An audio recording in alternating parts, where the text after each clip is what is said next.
Hi Gayatri, என்ன திடீர் visit? Tamilselvi, உன்கிட்ட ஒரு சின்ன ஹெல்ப் கேட்டு வந்திருக்கேன். ஹெல்ப்பா? என்கிட்ட என்ன ஹெல்ப்? நான் டிஎன்பிஎஸ்சி எக்ஸாம் எழுத போறேன். நல்லா படிச்சிருக்கேன். பட் எக்ஸாம் எப்படி நடக்கும், என்னென்ன கேட்பாங்க, இதெல்லாம் நினைச்சாலே பயமா இருக்கு. அதுக்கு நான் என்ன பண்ணணும்?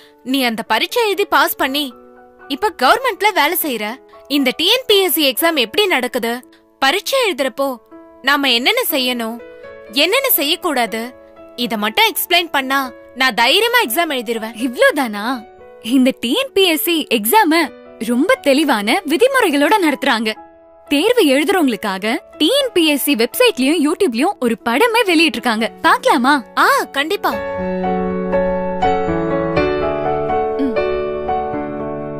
டிஎன்பிஎஸ்சி தேர்வு எழுதுபவர்களுக்கான வழிமுறைகள்.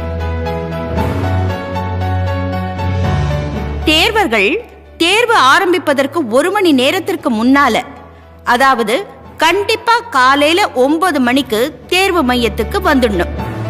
கொரோனா போன்ற நோய் தொற்று பரவும் காலகட்டங்களில் ஹேண்ட் சானிடைசர், முகக்கவசம், சமூக இடைவெளியை கடைபிடித்தல் அவசியம். தேர்வு எழுத வருபவர்கள் ஹேண்ட் சானிடைசரை அவசியம் கொண்டு வர வேண்டும். தேர்வு தொடங்குவதற்கு 45 நிமிடங்களுக்கு முன்னாடியே கேட்டை க்ளோஸ் பண்ணிடுவாங்க. அதுக்கப்புறம் என்ன காரணம் சொன்னாலும் உள்ள அனுமதிக்க மாட்டாங்க. சார், எக்ஸாம் எழுதணும். 45 நிமிஷத்துக்கு முன்னாடி கேட்ட க்ளோஸ் பண்ணும். மணி 9:20 ஆச்சே. சாரி சார், லேட் ஆயிடுச்சு. நான் ஒண்ணும் பண்ண முடியாதுமா. தேர்வாணைய உத்தரவுப்படிதான் நடக்க முடியும். ரொம்ப முக்கியமான விஷயம் காயத்ரி. ஃபர்ஸ்ட் எல்லாம் 10 மணிக்கு எக்ஸாம் ஹாலுக்கு போனா போதும். அப்படியே லேட் ஆனாலும் 10:30 மணி வரைக்கும் அலோவ் பண்ணுவாங்க. ஆனா இப்பெல்லாம் அப்படி இல்ல. ஷார்ப்பா 9 மணிக்கு அங்க இருக்கணும். தேர்வு தொடங்குவதற்கு 30 நிமிடத்திற்கு முன்னாடியே தேர்வு மையத்துல இருக்கிற டிஸ்பிளே போர்ட்ல உங்களோட ரெஜிஸ்டர் நம்பரை பார்த்து அந்த ஹாலுக்கு போகணும். ஹால் டிக்கெட் மற்றும் பிளாக் பால் பாயிண்ட் பேனா மட்டும் எடுத்துக்கிட்டு நீங்க ஹாலுக்கு போகணும். தேர்வு கூடத்துக்குள்ள mobile phone, watch, laptop, calculator இந்த மாதிரி எந்த எலக்ட்ரானிக் பொருட்களையும் எடுத்துக்கிட்டு போக கூடாது. மறந்து எடுத்துக்கிட்டு போயிட்டீங்கன்னா அதை வெளியில தான் வைக்கணும். அதை வேற யாராவது எடுத்துக்கிட்டு போயிட்டா அதுக்கு தேர்வாணையமோ தேர்வு மையமோ பொறுப்பேற்காது. இந்த தேர்வுக்காக உங்களுக்கு தரப்பட்டிருக்கிற ஹால் டிக்கெட்ல இருக்கிற வழிமுறைகளை முதல்ல நீங்க படிக்கணும். எக்ஸாம் ஹால்ல OMR விடைத்தாள் கொடுப்பாங்க. இந்த விடைத்தாள்ல 2 பக்கங்கள் இருக்கும். இந்த விடைத்தாள்ல எந்த பக்கத்திலையும் தேவையற்ற குறிப்புகள் எழுதுவதோ, குறியீடுகள் செய்வதோ, சேதப்படுத்தவோ கூடாது. அப்படியே ஏதாவது செஞ்சீங்கன்னா உங்களுடைய விடைத்தாள் செல்லாதது ஆகிவிடும். OMR விடைத்தாளின் 2ஆம் பக்கத்துல தரப்பட்டிருக்கிற அறிவுரைகளை படிச்சுட்டு கீழ்பக்கத்துல தரப்பட்டிருக்கிற கட்டத்துல தேர்வு எழுதுறதுக்கு முன்னால கையெழுத்து போடணும். OMR விடைத்தாளோட பக்கம் 1ல 2 பகுதி இருக்கு. பகுதி 2ல பிரிண்ட் ஆகியிருக்கிற உங்களோட போட்டோ, பெயர், பதிவு எண், பாடம், தேர்வு மையம் மற்றும் தேர்வு கூடத்தின் பெயர், தேதி, இந்த விவரங்கள்லாம் சரியா இருக்கான்னு பாத்துக்கணும். உங்களுக்கு கொடுக்கப்பட்டிருக்கிற கொஸ்டின் பேப்பர்ல பிரிண்ட் சரியா இருக்குதா, பேஜ் நம்பர் மிஸ் ஆகாம இருக்குதா, இதெல்லாம் தரவா செக் பண்ணிக்கோங்க. நீங்க ஆன்சர் பண்ணதுக்கு பிற்பாடு அந்த மாதிரி ஏதாவது இருக்குதுன்னு சொன்னீங்கன்னா என்னால ரீப்ளேஸ் பண்ண முடியாது. இந்த பிரிண்ட் ஆன விவரங்கள்ல ஏதாவது தவறு இருந்தால் உடனடியா தேர்வு கூட கண்காணிப்பாளர் கிட்ட தெரியப்படுத்தணும். தேர்வு தொடங்கறதுக்கு 15 நிமிஷத்துக்கு முன்னாடி வினாத்தாள் புக் கொடுப்பாங்க. அத முழுவதுமா சரியா இருக்கான்னு பார்க்கணும். ஏதாவது குறைபாடு இருக்கும் பட்சத்துல தேர்வு கண்காணிப்பாளர் கிட்ட உடனே தெரியப்படுத்தணும். உங்களுடைய வினாத்தாள்ல உள்ள நம்பரை OMR விடைத்தாள்ல எழுதணும். நீங்க எழுதின நம்பரை அந்தந்த நம்பர் உள்ள கட்டத்துல கருப்பு மையால ஷேட் பண்ணணும். இந்த இடத்துல ஒரு விஷயத்தை நீங்க மனசுல பதிவு பண்ணிக்கணும். கருப்பு கலர் பால் பாயிண்ட் பேனாவை தான் நீங்க யூஸ் பண்ணணும். பென்சிலை உபயோகப்படுத்த கூடாது. ப்ளூ கலர் பேனாவாலேயோ இல்ல வேற கலர் பேனாவாலேயோ இல்ல இங்கு பேனாவிலேயோ எழுதுனா உங்களோட விடைத்தாள் செல்லாததாக்கப்படும். அதனால கருப்பு கலர் பால் பாயிண்ட் பேனாவை கூடுதலாவே கையில வச்சுக்குங்க. மேலும் வினாத்தாள் தொகுப்பு எண்ண தவறா குறிப்பிட்டீங்கன்னா உங்களுடைய விடைத்தாள் செல்லாதது ஆகிவிடும். கேள்வித்தாள்ல இருக்கிற கேள்விகளையும் பதில்களையும் நல்லா படிச்சு மனசுல பதிய வச்சுக்குங்க. அதுக்கப்புறம் OMR விடைத்தாள்ல இருக்கிற அத்தனை கேள்விகளுக்கும் தவறாம விடையளிக்க வேண்டும். நல்லா ஞாபகம் வச்சுக்குங்க, கருப்பு நிற பால் பாயிண்ட் பேனாவை தான் பயன்படுத்தணும். நீங்க விடையளிக்கிறதுக்காக ஏ, பி, சி, டி, இ என 5 வட்டங்கள் கொடுக்கப்பட்டிருக்கும். சரியான விடைக்குண்டான கட்டத்துல ஷேட் பண்ணணும்.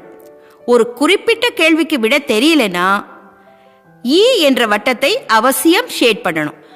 ஏனெனில் தவறான வழிமுறைகளை தடுக்கும் விதமாகவும் நேர்மையான தேர்வர்களுக்கு எந்தவித பாதிப்பும் ஏற்பட்டு விடக்கூடாது என்ற நல்ல நோக்கத்துடன் தேர்வாணையம் இந்த முடிவினை எடுத்துள்ளது. ஒவ்வொரு கேள்விக்கு ஒரு பதில் மட்டுமே விடையாக இருக்க வேண்டும். 2 வட்டங்களில் ஷேட் பண்ண கூடாது.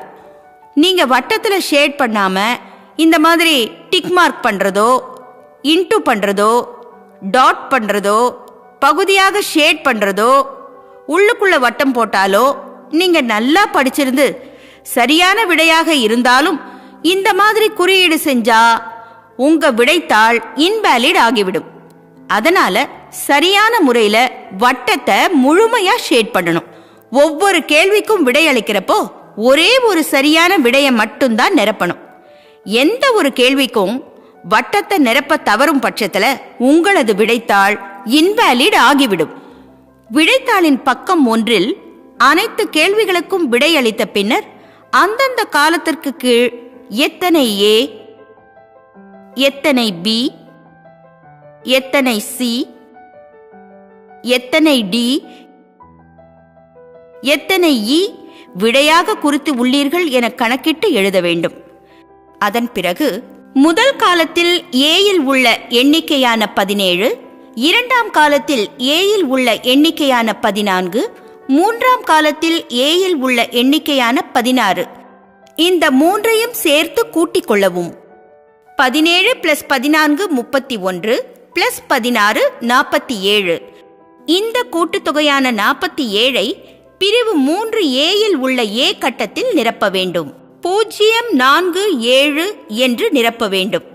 பின்னர் முதல் காலத்தில் பியில் உள்ள எண்ணிக்கையான 19, 2ஆம் காலத்தில் பியில் உள்ள எண்ணிக்கையான 16, 3ஆம் காலத்தில் பியில் உள்ள எண்ணிக்கையான 16 இந்த 3ஐயும் சேர்த்து கூட்டிக் கொள்ளவும். 19 + 16 35 + 16 51. இந்த கூட்டுத்தொகையான 51ஐ பிரிவு 3 ஏயில் உள்ள பி கட்டத்தில் நிரப்ப வேண்டும்.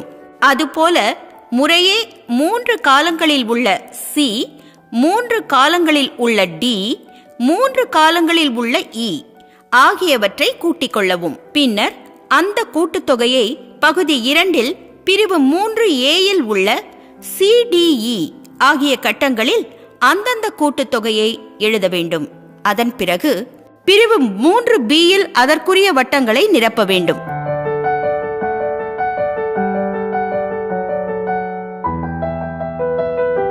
இந்த ஏ, பி, சி, டி, இ இவைகளின் கூட்டுத்தொகை, அதாவது ஏ 47, பி 51, சி 52, டி 39, இ 11 இவைகளின் கூட்டுத்தொகை 200 என்றால் வழங்கப்பட்டுள்ள வினாத்தாளில் உள்ள வினாக்களின் எண்ணிக்கையும் சமமாக, அதாவது 200ஆக இருக்க வேண்டும். இதற்காக தேர்வு நேரத்திற்கு பின் 15 நிமிடங்கள் கூடுதலாக வழங்கப்படுகிறது. இதில் ஏதேனும் தவறு இருப்பின் 5 மதிப்பெண்கள் குறைக்கப்படும். எல்லாரும் நல்லா கவனமா டோட்டல் பண்ணுங்க. இதுல ஏதாவது மிஸ்டேக் பண்ணிட்டீங்கன்னா நீங்க எடுக்கிற மார்க்ல இருந்து 5 மார்க்க உங்களுக்கு கழிச்சிருவாங்க. தேர்வு முடிந்த பின்னர் OMR விடைத்தாள் பிரிவு 4 கையெழுத்து போட வேண்டும். அனைத்து கேள்விகளுக்கான விடைகளை அளித்த பின்னர் உங்களது இடது கை பெருவிரல் ரேகை பதிவினை பகுதி 1 கீழ்ப்பக்கத்தில் உரிய இடத்தில் பதிக்கவும். ரேகையை பதிய வைத்ததும் கைகளை நன்றாக துடைத்துக் கொள்ள வேண்டும். மற்ற பகுதிகளில் மைப்பட்டுவிட்டால் உங்களுடைய விடைத்தாள் செல்லாதது ஆகிவிடும். தேர்வர்கள் கையெழுத்திட்டு இடது கை பெருவிரல் ரேகையை பதித்த பிறகு தேர்வு கூட கண்காணிப்பாளர் அதில் கையெழுத்திடுவார். உங்கள் விடைத்தாளில் நீங்கள் குறித்துள்ள அனைத்து விவரங்களுக்கும் நீங்கள் மட்டுமே பொறுப்பாவீர்கள். எனவே விவரங்கள் சரியாக உள்ளனவா என்று உறுதிப்படுத்திக் கொள்ளுங்கள். தேர்வுக்கு நன்றாக படித்து உங்களை தயார்படுத்திக் கொள்வதுடன் இந்த அறிவுரைகளையும் சரியாக பின்பற்றி தேர்வு எழுதுங்கள். நன்றி, வணக்கம். இப்போ நல்லா புரிஞ்சுதா? ரொம்ப முக்கியமான விஷயம் காயத்ரி. தேர்வாணையம் தரவரிசைப்படிதான் ஆர்டர் அனுப்புவாங்க.